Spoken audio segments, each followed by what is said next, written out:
time for a blast from the past. Warhammer Epic. Oh yeah. Or do I mean Space Marine? Firstly, there are so many different names that people use to relate to Warhammer Epic, such as Epic Space Marine, Epic 40,000, and Epic Armageddon.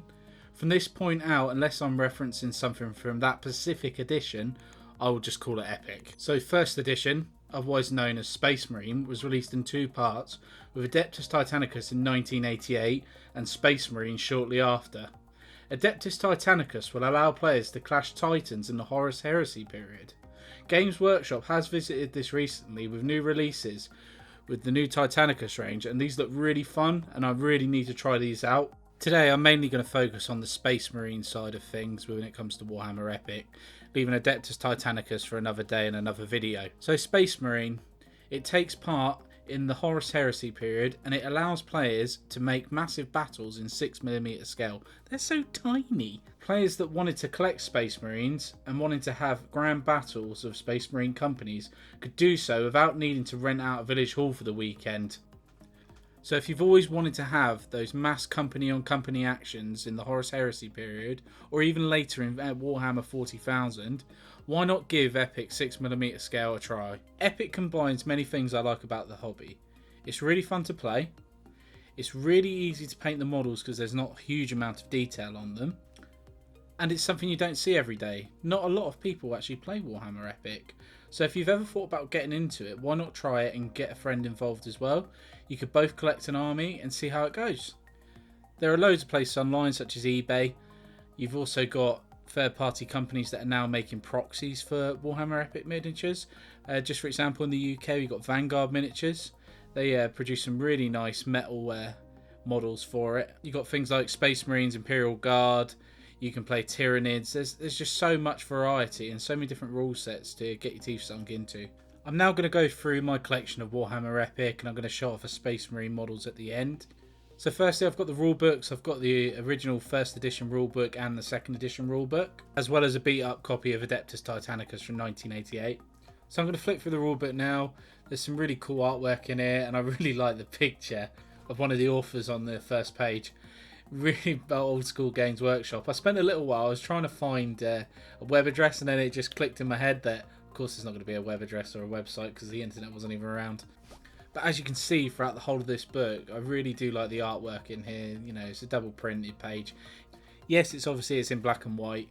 Obviously Games Workshop weren't the giant that they are now back in the day. Still really like how everything's written out and how everything's laid out.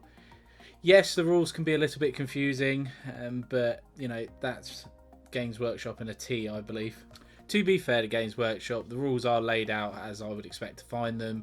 Everything's in order, and it reads okay. Some rules are a bit hit and miss because you interpret it in a weird way. There's no such thing as, obviously, online FAQs as there are now, but hey-ho.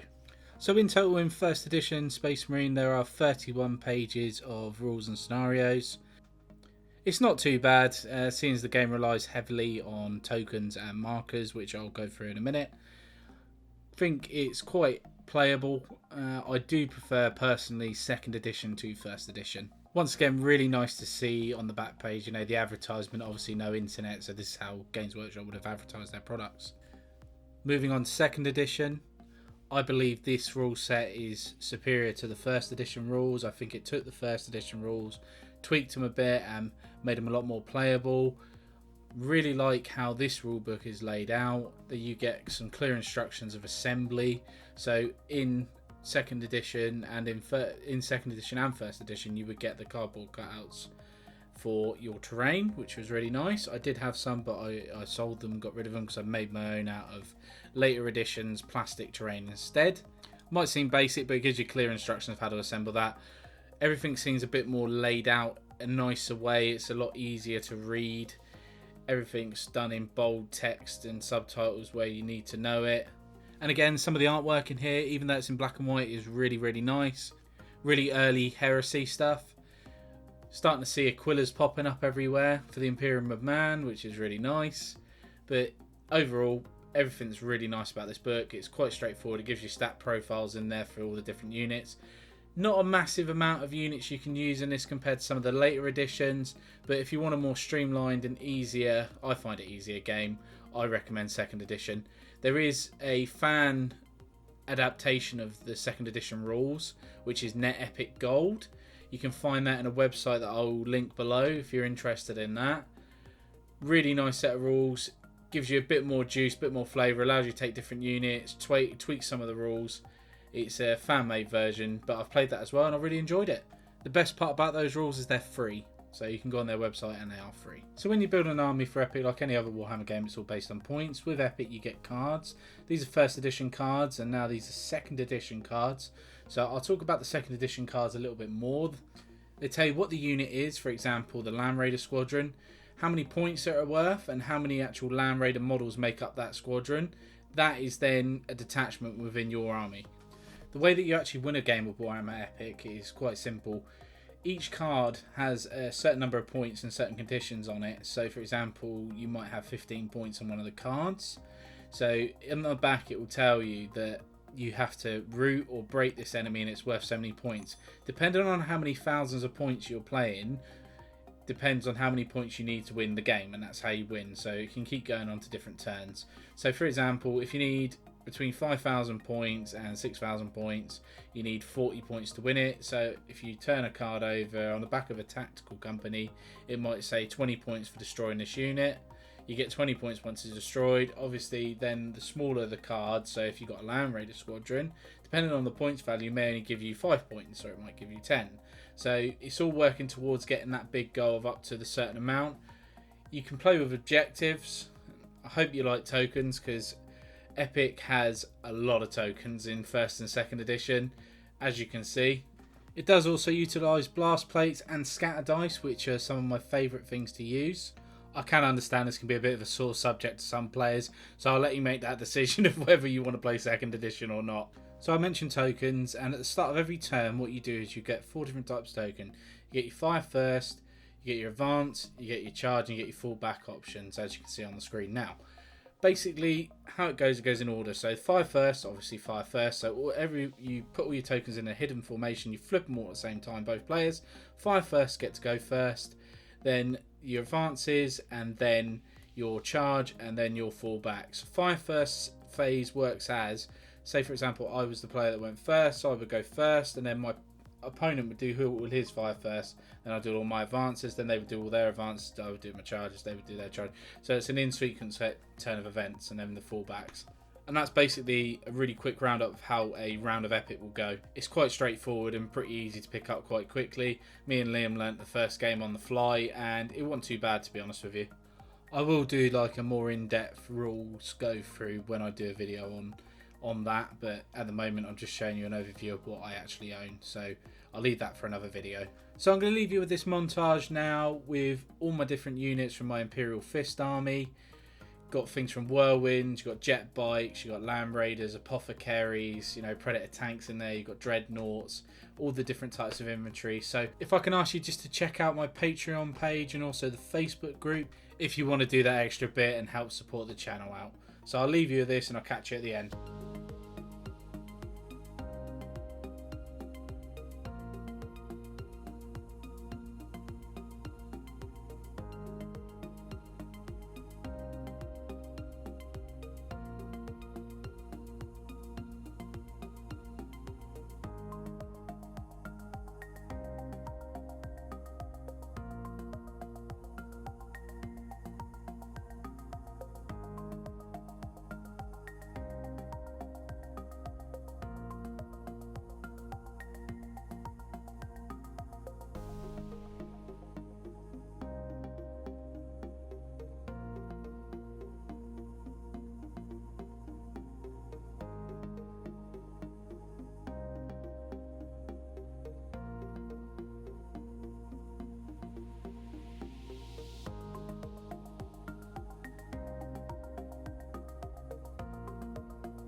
So then guys, that's my Warhammer Epic video for today. Hope you've really enjoyed it. Got an overview of the Imperial Fist Army, and I hope to see you again here very soon. Thanks very much for watching, and take care.